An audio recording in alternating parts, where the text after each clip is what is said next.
If you found my channel, then chances are you're trying to get into car hauler rentals. Sorry, the wind's going crazy out here.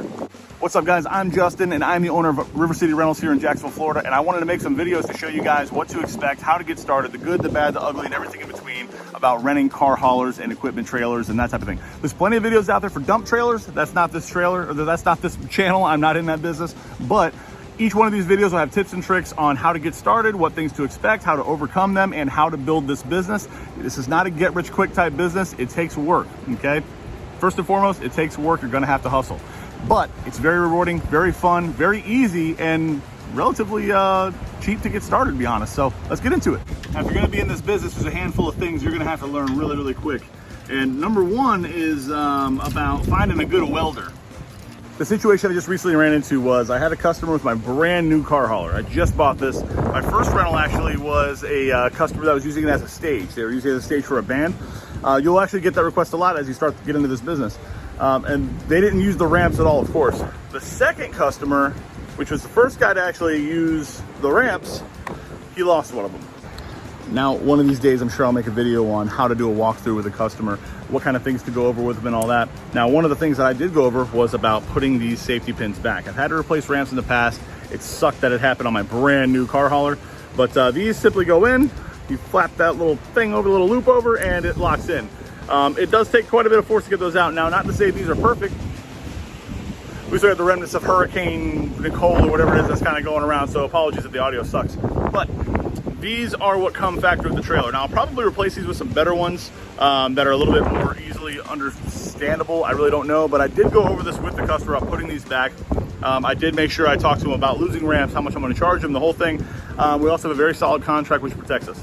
He did, of course, pay for the ramp. Now, I want to show you the reason why you're going to need a welder is because of a couple things, and I'll get into that right now. Number one, damage is going to happen, okay? It's going to happen no matter what.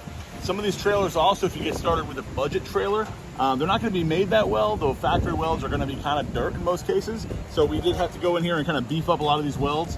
A lot of them, it's not the weld that's breaking, it's just the trash metal that they used. I am about to replace the fenders on this trailer here soon, but you're going to have to fix a lot of things, not to mention if you're trying to do any custom work like something like this where you build your own winch plate or something like that, you're going to need a welder, or you're going to need to know how to weld yourself.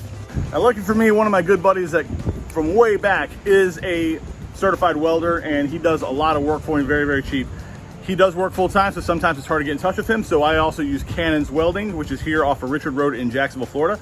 They just had to replace a ramp for me. Now, my buddy has been giving me a lot of welding lessons. At some point, I will invest in my own welder. If you can weld already, you're gonna be way ahead, and you can actually just skip this video because you already know everything I'm about to tell you. But find a good welder and have a backup plan, because you don't want your trailers to be off the road for very long. Like in this case, losing a ramp, it's been off the road unless somebody needed it for something where they didn't need the ramp, which is very rare, to be honest. So it was out of commission until I could get the ramp, which took about a week. So that's only because my buddy wasn't there to weld some things up for me and help me out. But let me show you what the ramp looks like. It came out great. So they were able to do everything, even replicating the handle that's in the base of this thing. So you can kind of see the two here. They were able to replicate all that. They even painted it for me. That was pretty nice of them. They made everything to a T, the exact specs, and they even took this ramp here that I brought to them for reference, and they beefed up a lot of spots that the factory welds. Once again, those factory welds suck, guys, for the most part. They even beefed up a lot of those welds just to make sure it's nice and solid. So find yourself a good welder. Now, you can also see right here, I did have to beef up the welds. Let me see if I can get my hand in there. I did have to beef up all the welds here because this actually broke off when luckily a friend of mine was using it, and we were able to recover the trailer tire, and it didn't lose it on the highway and turn into a friggin' missile and take a car out or kill somebody, thank God. But we did beef up all the welds here. We fixed all that. We reinforced all the welds on the side. Again, the factory welds for most trailers, especially the entry-level budget trailers, are junk. Also, when you get your trailer, look all around it. You're gonna see there's so many places that are welded that you just wouldn't think about. For instance, where the jack is going to meet the frame itself, that's welded. You got to make sure that you either reinforce that or be prepared to fix it when inevitably somebody pulls off without lowering the jack, or without raising the jack, I should say. Like this one, it happened to this one. Luckily, the welds or nothing like that broke, but it did warp quite a bit, and all it's going to take is one more good shove. So I am going to reinforce that here soon as well.